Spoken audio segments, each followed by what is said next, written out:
సేవ అన్న దానికి నిలబడి కట్టుబడి ఉంటామని ఈరోజు ప్రమాణ స్వీకారం చేస్తారు. ఆ రీతిలోనే తమ యొక్క సేవలు ఉంటాయి. మనమంతా చూడబోతూ ఉన్నాం.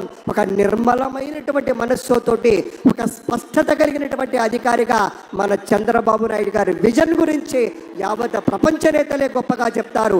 అటువంటి నాయకుడు ఇవాళ మన ముఖ్యమంత్రిగా ప్రమాణ స్వీకారం చేయబోతున్నారు. ఈ ఎడమ వైపు ఉన్నటువంటి పెద్దలంతా కూడా మంత్రులుగా ప్రమాణ స్వీకారం చేయబోతున్నారనేటువంటి మాటను కూడా మీతో పంచుకుంటూ ఉన్నాం. అందరూ ఒకసారి గట్టిగా చప్పట్లు కొడదామా? ఈ చప్పట్లు మన గుండె చప్పుడు అని ప్రత్యేకంగా చెప్పి తీరాలి. ప్రత్యక్షంగా వీక్షిస్తున్న వారు, పరోక్షంగా ప్రపంచ వ్యాప్తంగా ఈ కార్యక్రమాన్ని వీక్షిస్తున్న ప్రతి తెలుగు వారికి మన గుండె చప్పుడు వినే విధంగా, వినిపించే విధంగా కొడదాం. ఏది ఒకసారి గట్టిగా చెప్పండి. జై శ్రీ చంద్రబాబు నాయుడు, జై శ్రీ పవన్ కళ్యాణ్, జై శ్రీ నరేంద్ర మోదీ. అద్భుత అద్భుత.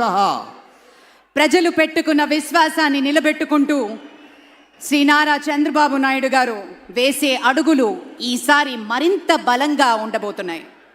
ఈ ఎన్నికల్లో పేద ప్రజల సంక్షేమం ఒకవైపు, యువత ఆకాంక్షలు, అభివృద్ధి మరోవైపు అంటూ ఆయన సమర నినాదం చేశారు.